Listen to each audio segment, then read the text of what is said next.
Assalamualaikum warahmatullahi wabarakatuh. Di sini kami dari kelompok 8 akan menjelaskan buku yang telah kami resum The Lean Startup pada bab 10 yaitu Grow atau pertumbuhan. Akhir-akhir ini terdapat dua startup yang memiliki jenis berbeda tetapi dengan permasalahan yang sama. Dua startup tersebut yaitu yang pertama, startup dengan jenis pengembangan marketplace untuk membantu pedagang barang koleksi agar terhubung satu sama lain. Orang-orang tersebut yaitu penggemar berat film, anime, atau komik yang berusaha untuk membuatnya menjadi satu koleksi mainan dan promosi merchandise yang berkaitan dengan karakter yang mereka sukai. Startup ini bertujuan untuk bersaing dengan pasar online seperti eBay serta pasar fisik yang melekat pada konvensional dan dengan pertemuan penggemar lainnya. Kemudian, startup yang kedua yaitu startup dengan jenis penjualan software database ke perusahaan pelanggan. Startup ini memiliki teknologi database generasi yang dapat menambah atau mengganti penawaran dari perusahaan besar seperti Oracle, IBM, dan SAP. Pelanggan mereka adalah seperti CIO, manajer IT, dan insinyur di beberapa organisasi terbesar di dunia.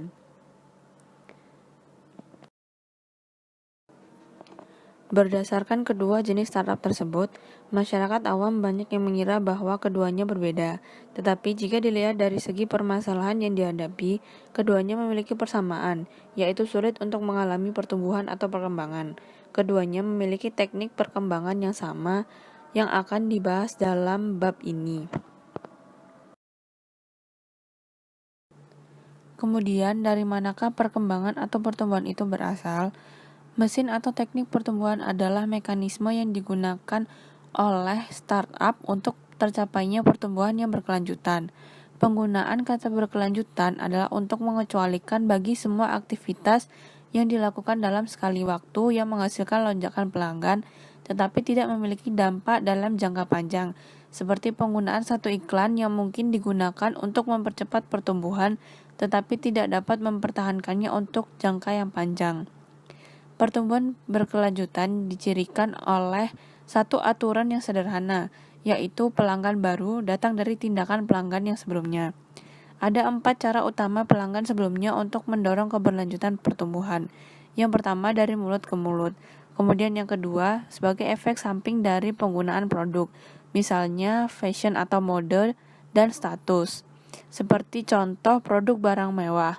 Produk barang mewah akan mendorong kepercayaan diri bagi penggunanya kapanpun dan dimanapun.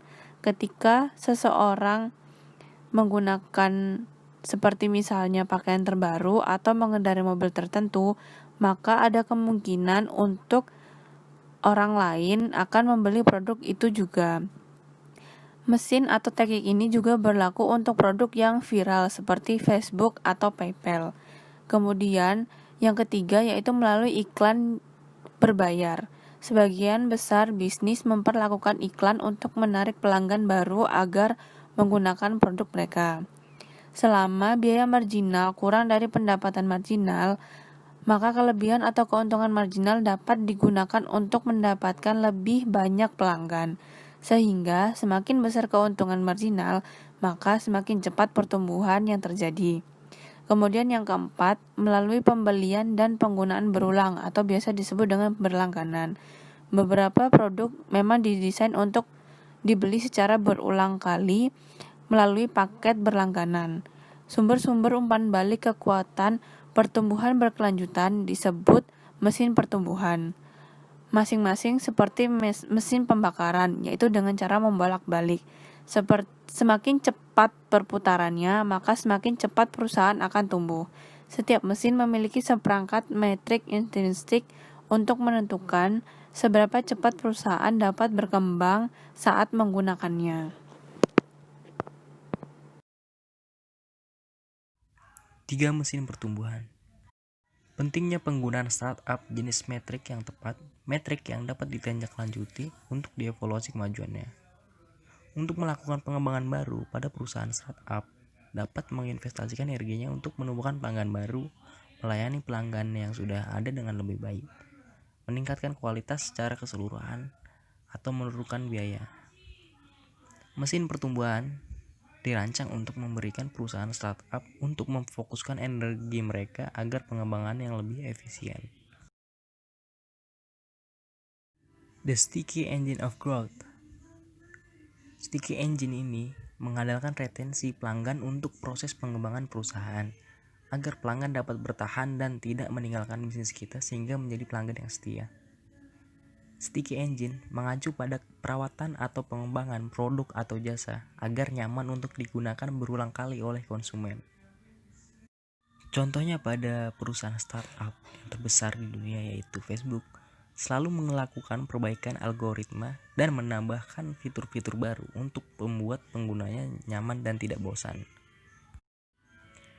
Dan salah satu perusahaan startup di Indonesia yaitu Gojek juga terus berinovasi dalam pengembangan fitur-fitur seperti menambah fitur GoTix, GoGlam, dan GoClean, yaitu untuk memudahkan pelanggan yang membutuhkan jasa tersebut.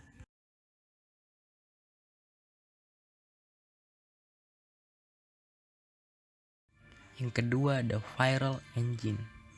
Viral Engine adalah metode yang bertujuan untuk membuat produk Anda terkenal dan viral sehingga menambah konsumen. Dan Viral Engine ini terbagi menjadi dua jenis yaitu Referral Engine dan Viral Loop. Referral Engine contohnya seperti Gojek dan Grab yang menawarkan kode referensi kepada pelanggan untuk disampaikan kepada pelanggan lainnya. Jika pelanggan lain menginstal aplikasi Gojek atau Grab dengan memasukkan kode referensi yang tersebut, maka pelanggan tersebut akan otomatis mendapatkan diskon.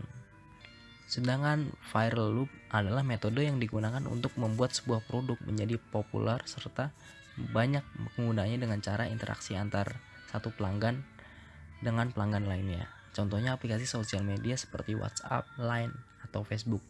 Jika ingin berinteraksi dengan teman yang juga menggunakan WhatsApp, maka kita harus install aplikasi WhatsApp tersebut terlebih dahulu.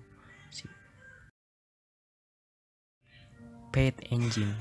Paid Engine adalah metode akuisisi atau mencari pelanggan baru dengan menggunakan cara-cara berbayar untuk mengiklankan suatu bisnis di tempat-tempat yang trafficnya tinggi, sehingga iklan tersebut dapat menyebar dengan luas dan sampai kepada konsumen yang dituju.